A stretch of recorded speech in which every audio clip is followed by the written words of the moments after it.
Hello everybody, it's Adelaja here. I'm back to you to talk about reconstructing Nigeria and Nigerians.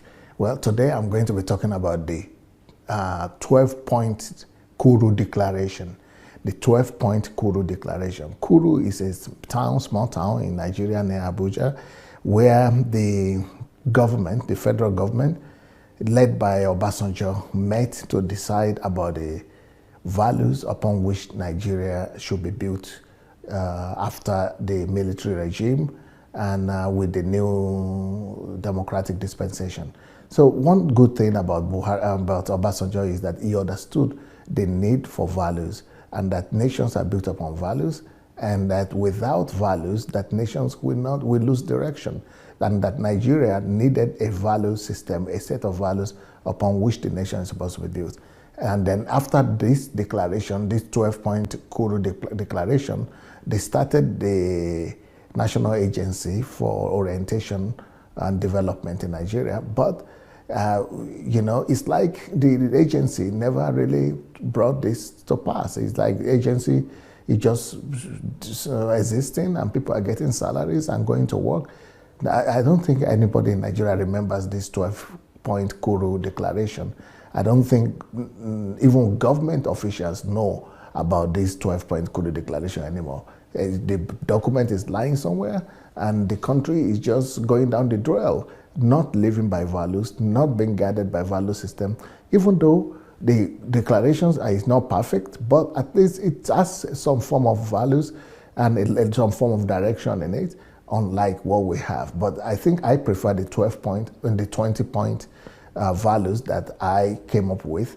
I think there are 20 points, not 12, and I think they are more concrete in the way they are. But here there's a lot of words, a lot of grammar, a lot of but I'm going to read the declaration today just for you to know that these people understood that there is connection between values and development. And this is what I've been trying to communicate to Nigeria. We cannot develop if we don't have values. Until we understand that it is values that bring about national development, we will fail. Thank God Obasanjo understood that, but the government of today doesn't seem to understand that. So let's go to the Kuru Declaration. I'm going to read it. It says, we describe to the new national ideology, we subscribe to the new national ideology, which is to build a truly great African democratic country, politically united, integrated and stable, economically prosperous, socially organized, with equal opportunity for all and responsibility from all. Well, who is making sure that this comes to pass? Who is working on these points that are made here? Who is working to make Nigeria they could say the government is working to make it a prosperous, stable, socially organized. But who is making Nigeria a socially organized country? We are not organized socially or anyhow. And we don't have equality for all. I don't think anybody is working to make these great words come to pass. Who is working to make equality for all or to bring responsibility to all? Well, let me continue with the reading. With the next point they made there out of the 12 points. So the next point says, to become the catalyst of, that same point. It says, to become the catalyst of Black Renaissance. And so it's a good idea. And making adequate, all-embracing contributions sub-regionally, regionally, and globally. So they had a good idea. They had a good vision. But who is working to bring them to pass? The next point they made is, we adopt the new orientation as an agenda for dealing with immediate and future issues of governance of Nigeria, removing impediment to efficiency and effective implementation and execution of programs initiated by the federal government. But now, the issue is, this agenda was adopted to be the guidance and the guideline and the orientation for Nigerian government, but who even knows about these values? Who even uses them now? The people who thought about them thought that we are going to be using them for the future of Nigeria, but unfortunately, no.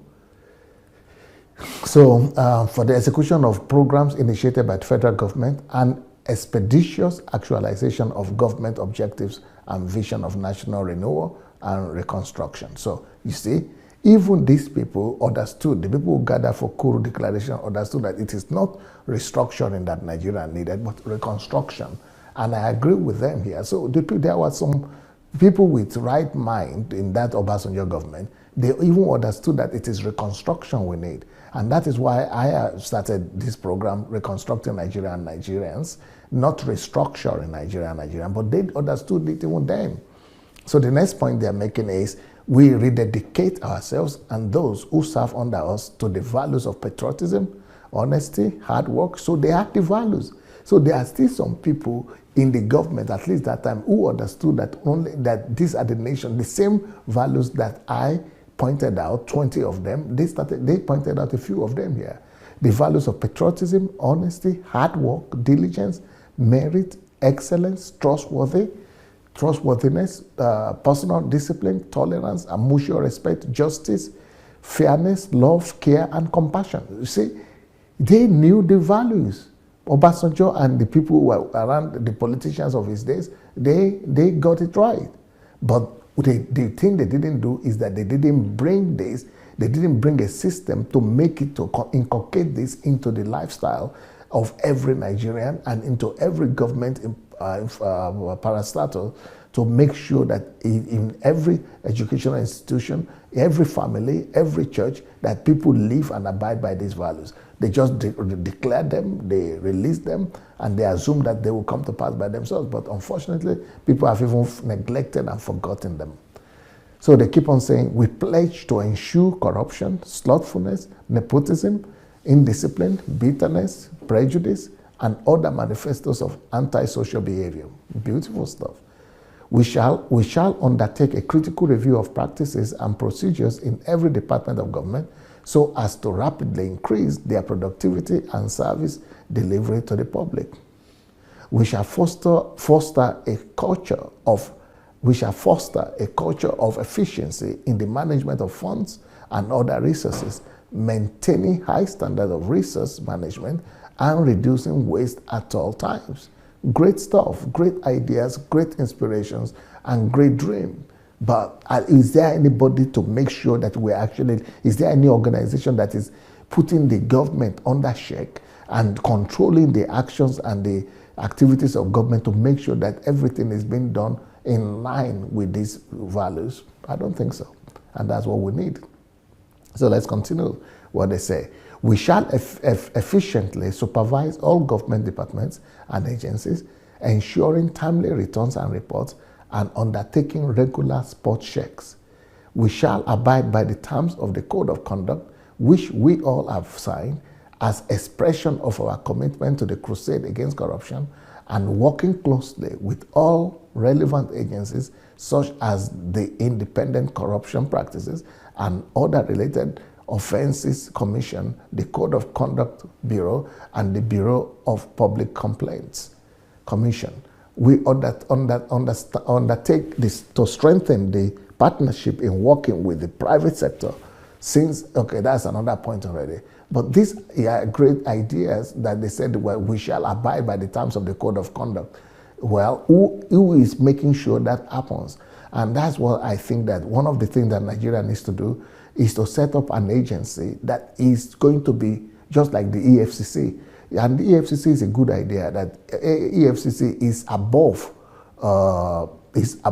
the government or independent of the government. So also we should have an agency that is totally independent of the government, not like the Bureau of Orientation now that is under the government. This should be like EFCC that is independent of the government, and what it should be doing is to make sure that the country and all arms of government abide by the commitment that they have taken upon themselves. Otherwise, there is no check and balance. Nobody is checking and controlling the government in general. We should put people there in that agency that they will be controlling the activities of the parliament. They will be controlling the activities of the executive. They will be controlling the activities of the judiciary also, and making sure that all government parastatal and organizations do exactly according to the conduct, to the rule of conduct that they were created for. If we don't have such agencies, we are in trouble, because people are just,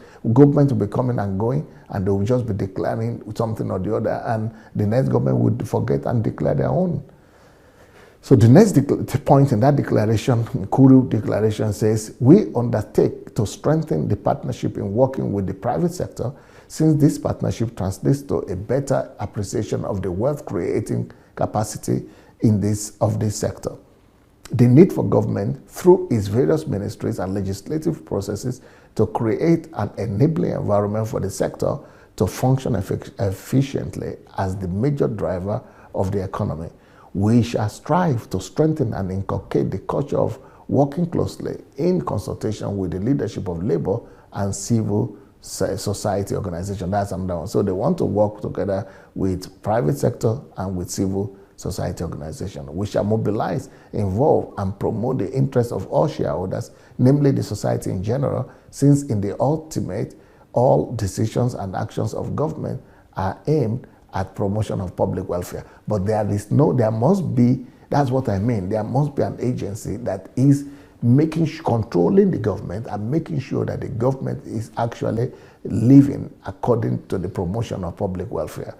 So they also say there is also the need for a new attitude that has that welfare permanently in focus as the only goal, and the economic well-being of all citizens under unfettered freedom is of cardinal importance. Yes, but where is the agency that is controlling that this comes to pass? Otherwise, we just talk, we put it in paper, and everybody goes home. And then the government has changed. There is no permanent agency that is making sure that these things are brought to pass. And we shall design strategies and techniques of implementation for the new orientation so as to ensure that the values being inculcated permeate all levels of management and staff. Well, that they have this orientation, National Orientation Agency, but who knows about them? What do they do? You know, so I think the government of Nigeria today should revisit the Kuru Declaration, and revisit this National Orientation Agency, and reformulate it to be able to bring to pass a lasting effect of these values, to make sure that we have a lasting and an abiding agency that is going to see to it that the efforts of this government and the future government, that the things that they are doing is aimed at the very goal and the very values of our existence as a nation. Well, that is it. Those are all the 12 declarations from Kuru Declaration. And I think it's very clear here that the Obasanjo government understood that there is no development without values, and there is the understanding that values and development are inseparable. But right now, it's like nobody is aware of this. People are living their different lives. We have to do something to rearrange and restructure the country. Reconstruct the country, reconstruct our government, reconstruct the structures of government, so that we will be able to make sure that we are living by values, and not just living by values, that there are agencies that are making sure, seeing to that we're actually abiding by the principles that we have declared to guide us. Well, that's it for today. For the love of God, church, and nation. Peace.